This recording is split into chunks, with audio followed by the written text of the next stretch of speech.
আজকে আমরা কথা বলবো সদ্য মুক্তি পাওয়া একটা ছবি নিয়ে, কেশরী চ্যাপ্টার 2, জালিয়ানওয়ালা বাগের অজানা কাহিনী। আমাদের হাতে বেশ কিছু রিভিউ, নানারকম বিশ্লেষণ এসছে, তো আমরা চেষ্টা করব সেগুলোর ভিত্তিতে ছবিটার একটু গভীরে যেতে। একদম, মানে শুধু সারফেস লেভেলে নয়, একটু খুঁটিয়ে দেখা আর কি। হ্যাঁ, এর গল্পটা কেমন, চরিত্রগুলো কিভাবে দাঁড় করানো হয়েছে, পরিচালনা, ক্যামেরার কাজ, গান, মানে সব মিলিয়ে একটা ধারণা পাওয়ার চেষ্টা করব। ভালো মন্দ দুটো দিকই নিশ্চয়ই দেখব আমরা। অবশ্যই।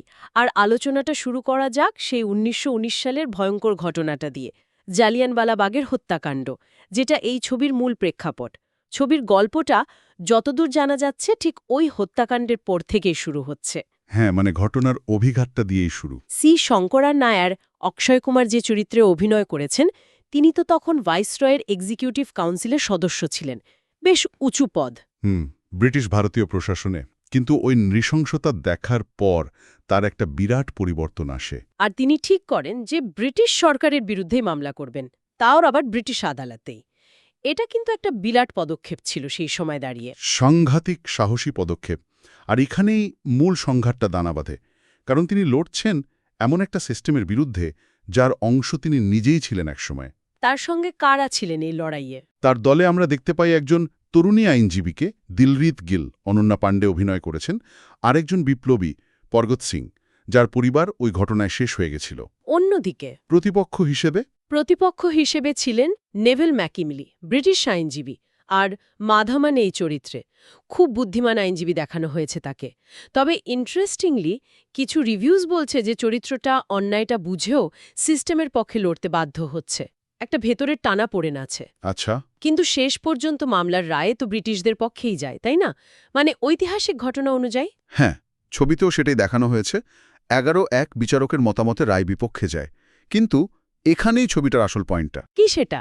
এই মামলাটা হেরে যাওয়া সত্ত্বেও আন্তর্জাতিক মহলে ব্রিটিশ শাসনের বর্বরতাটাকে চোখে আঙুল দিয়ে দেখিয়ে দেয়। মানে একটা নৈতিক জয় হয় বলতে পারেন। অনেক বিশ্লেষক এটাই বলছেন। এটা একটা গুরুত্বপূর্ণ দিক। এবার একটু অভিনয়ে আসি। অক্ষয় কুমার কেমন করেছেন শঙ্করন নায়ারের চরিত্রে? রিভিউগুলো কি বলছে?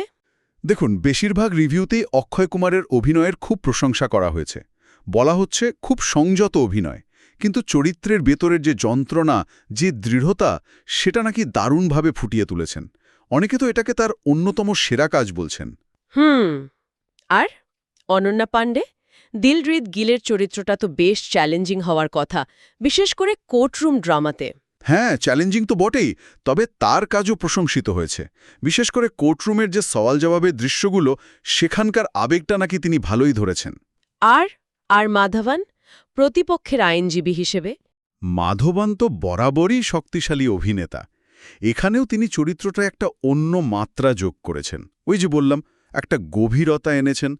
পার্শ্ব চরিত্রগুলো যেমন কৃষ রাও বা রেজিনা ক্যাসান্ড্রা, তাদের কাজও নাকি বেশ জমাট। বেশ। অভিনয় বাদ দিলে গল্প বলার ধরন, মানে পরিচালনা আর ক্যামেরার কাজ, এগুলো কেমন? করণ সিং ত্যাগীর তো এটা প্রথম পরিচালনা, তাই না? হ্যাঁ, ডেবিউ ফিল্ম। ঐতিহাসিক ঘটনা আর কোর্টরুম ড্রামা, এই দুটোকে ব্যালেন্স করা কিন্তু সহজ কাজ নয়। তবে রিভিউ বলছে তিনি সেটা বেশ দক্ষতার সাথে করেছেন। আর সিনেমাটোগ্রাফি, দেবজিৎ রায়ের কাজ? দেবজিৎ রায়ের সিনেমাটোগ্রাফি নাকি সেই সময়টাকে, মানে ওই গুমোট পরিবেশ, চাপা উত্তেজনা, এগুলো পর্দায় খুব ভালোভাবে ফুটিয়ে তুলেছে।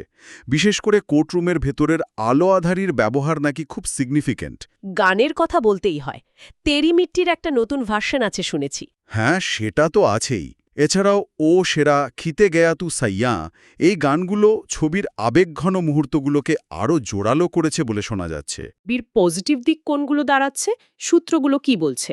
মূলত কোর্টরুমের টানটান দৃশ্য আর সংলাপ, দেশপ্রেমের আবেগ, অক্ষয় কুমার সহ অন্যদের জোরালো অভিনয় আর ঐতিহাসিক ঘটনার প্রতি সংবেদনশীলতা, এগুলোই প্রধান শক্তিশালী দিক। আর দুর্বলতার কথা কিছু উঠে এসেছে? হ্যাঁ, কিছু দুর্বলতার কথাও বলা হচ্ছে।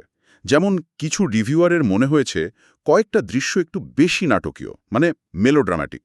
আচ্ছা। গল্পের গতি শুরুর দিকে কারু কারু একটু ধীর লেগেছে।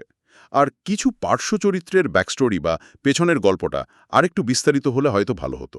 সমালোচকদের রেটিং কেমন? গড় করলে কোথায় দাঁড়াচ্ছে? গড় রেটিং মোটামুটি ৩ থেকে ৩.৫ স্টার দেখা যাচ্ছে ৫-এর মধ্যে।